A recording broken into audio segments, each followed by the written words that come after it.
Alors, on termine la correction du DM avec cette fois l'exercice portant sur l'abonnement au théâtre.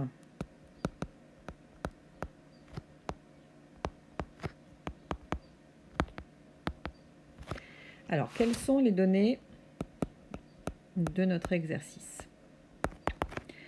Alors, en premier lieu, si on y va sans abonnement, on va payer un tarif plein qui va être de 20 € la place. Si on choisit l'abonnement, on va devoir payer, quoi qu'il arrive, une carte, comme une carte de fidélité, à 16 €. Et ensuite, la place ne sera plus à 20 €, mais à 12 €. Donc nettement moins cher. Il faut savoir qu'on a quand même payé une carte à 16 €. Je rappelle que la carte à 16 €, on ne la paie qu'une fois dans l'année, par exemple.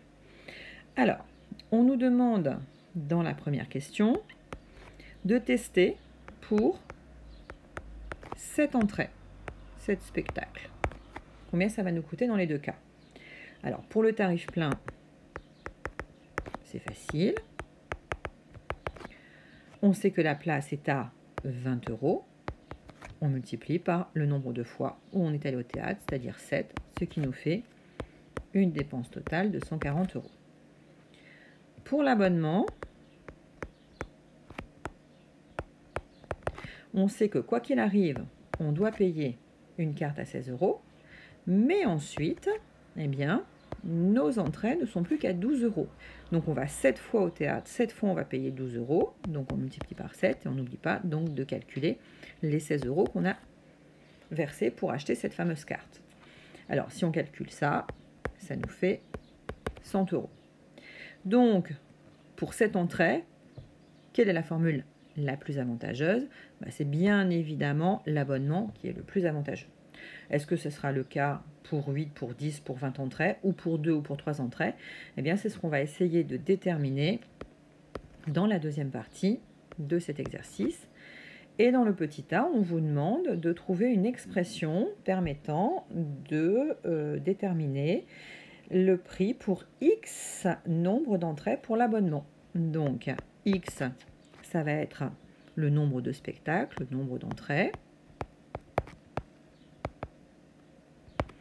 Et puis, pour l'abonnement, quelle est l'expression qu'on va avoir? Eh bien, si je reprends le calcul ici, quoi qu'il arrive, je vais toujours payer 16 €.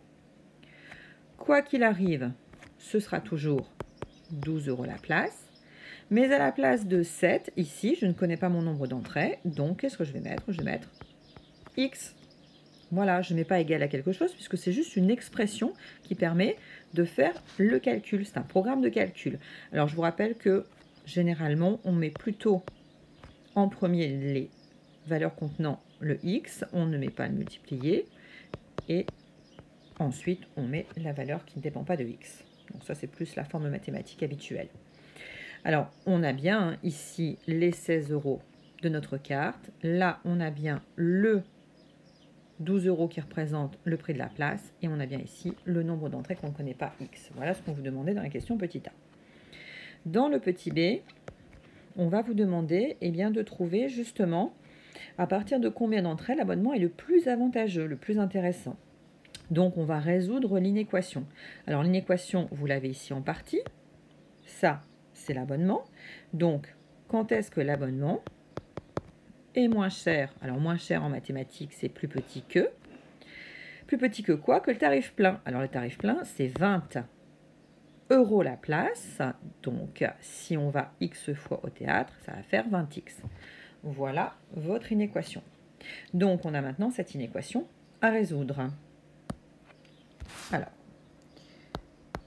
12x plus 16, plus petit que 20x. Même méthode que pour une équation, on va chasser, par exemple ici, le plus 16 par un moins 16 qu'on va voir apparaître de l'autre côté. Le 20x ici, j'aimerais bien le voir apparaître à gauche. Je vais donc le chasser par un moins 20x que je vais voir apparaître à droite. Bon, il y a des signes négatifs, c'est pas ça qui va nous gêner. On prend la machine si on ne sait pas faire, 12 moins 20, moins 8x, plus petit que moins 16. Et ici, pour chasser le fois moins 8, on divise de chaque côté par moins 8, ce qui a pour effet ici à gauche de supprimer le fois moins 8. Et à droite, on le voit apparaître ici. Alors attention, quand on divise par un nombre négatif, que se passe-t-il? Eh bien, l'ordre de grandeur change. Si on était dans une relation plus petit que, on passe dans une relation plus grand que. Ce qui va donc nous donner, au final, par simplification, x plus grand que 2.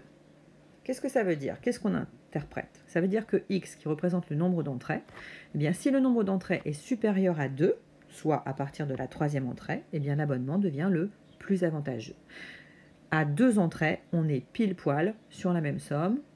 C'est pareil que l'on prenne le tarif plein ou que l'on prenne l'abonnement. Voilà.